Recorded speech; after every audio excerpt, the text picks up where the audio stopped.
Muy buenas noches, mi nombre es Andy Rosado y estaré exponiendo mi clase con los temas correspondientes a continuación. Bien, la programación modular. Se entiende como programación modular a la segmentación de los tipos de programación que existe.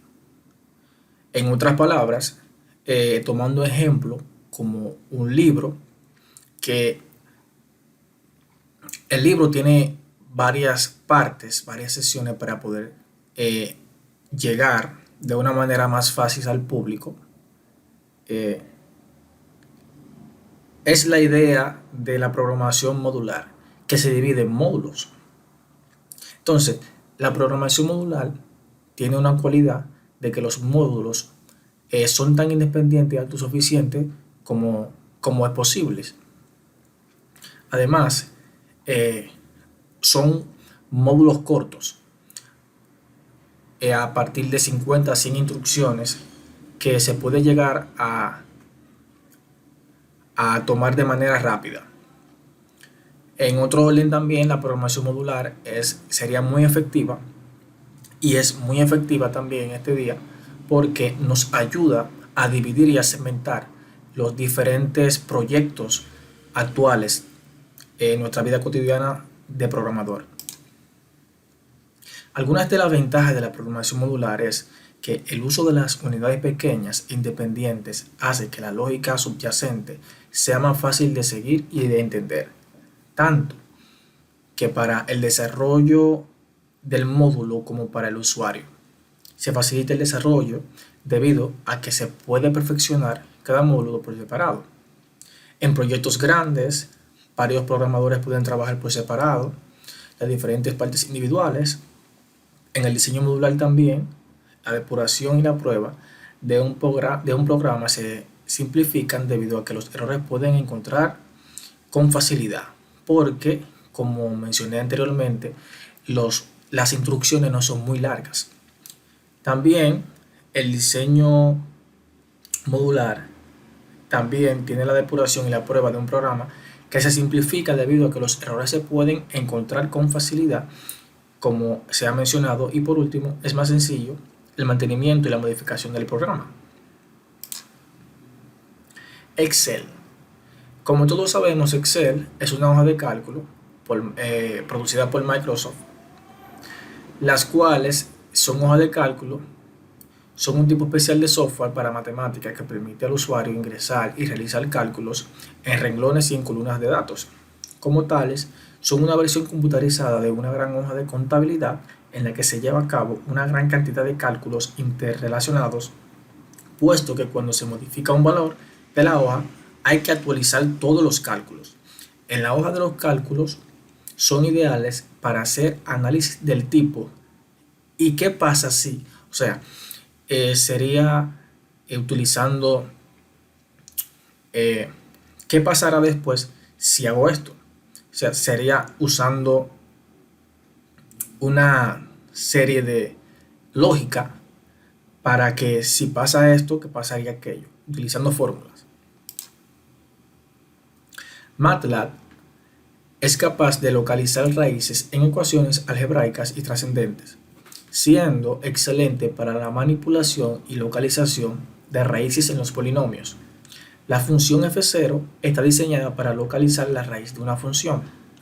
Una representación simplificada de su sintaxis es f0, f,x0, opciones donde f es la tensión que se va a analizar y que 0 es el valor inicial y opciones son los parámetros de optimización. Como se puede observar también, aproximaciones y errores de redondeo. Aunque con la técnica numérica se tuvo una aproximación a la solución analítica exacta, hubo cierta discrepancia o error, debido a que los métodos numéricos dan solo una aproximación. En realidad, fuimos afortunados, o somos afortunados en este caso, porque teníamos la solución analítica que nos permitía calcular el error en forma exacta.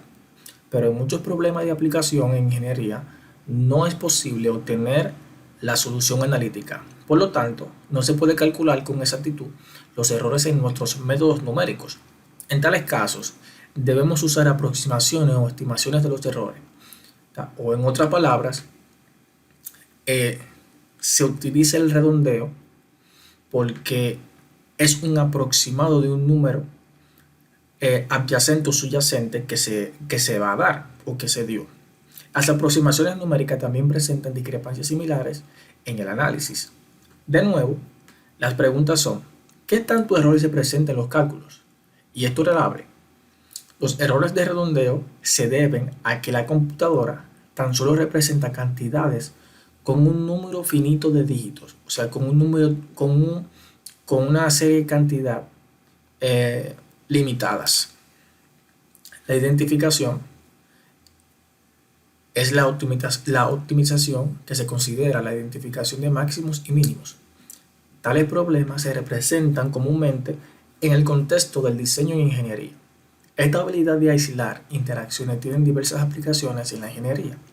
Estas comprenden la identificación de aquellos componentes que son más sensibles a estímulos externos y, como una consecuencia, más propensos a fallar.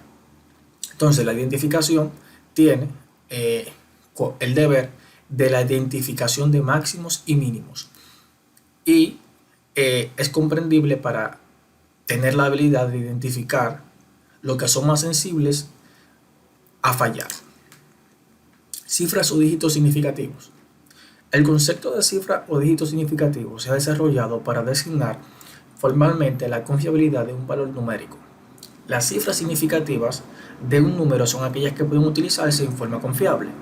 Se trata del número de dígitos que se ofrecen con certeza más uno estimado.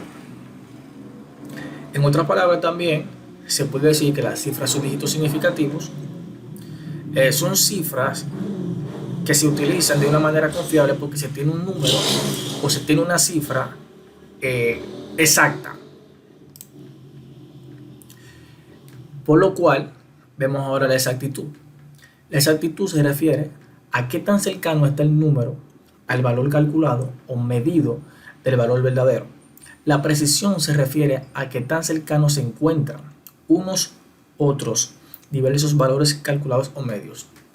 En otra palabra, la exactitud se refiere a qué tan cerca, como dice el enunciado, como dice la definición, qué tan cerca tengo el resultado de un número del valor exacto, si realmente es exacto o realmente llegue a una aproximación del número.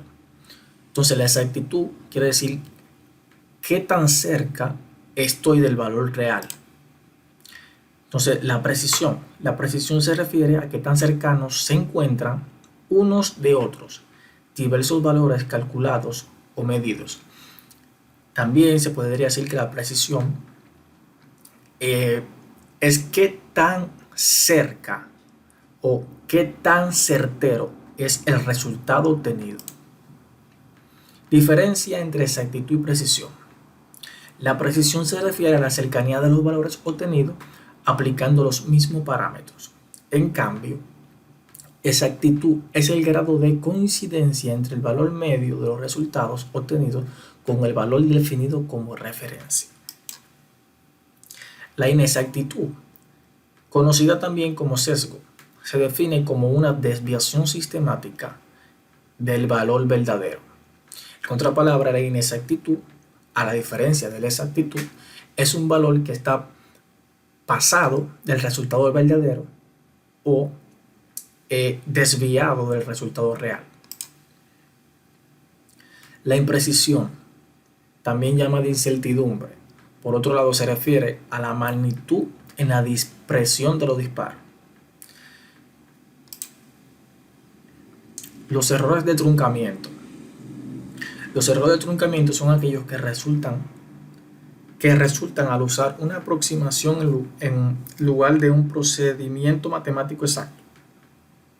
Los errores de truncamiento presentan la diferencia entre una formulación matemática exacta de un problema y su aproximación obtenida por un método numérico. Palabra, en cuanto a la programación, La unidad fundamental mediante la cual se representa la información se llama palabra. Dígitos binarios. Esta es una unidad que consiste en una cadena de dígitos binarios o bytes representados por el 0 y el 1. Sistemas numéricos.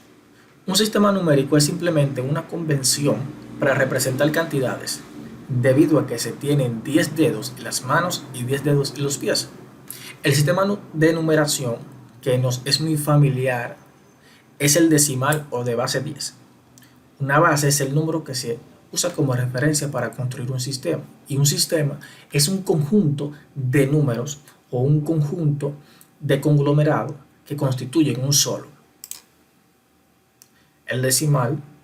Los números decimales son aquellos que se representan con una coma y que tienen una parte entera a la izquierda de la coma y otra parte decimal a la derecha de la coma, o también conocido como base. Métodos de magnitud con signo. El método de magnitud con signo se emplea o el primer byte de una palabra para indicar el signo, con un 0 para positivo y un 1 para el negativo. Los bytes sobrantes se usan para guardar el número. Gracias por su tiempo y por escuchar.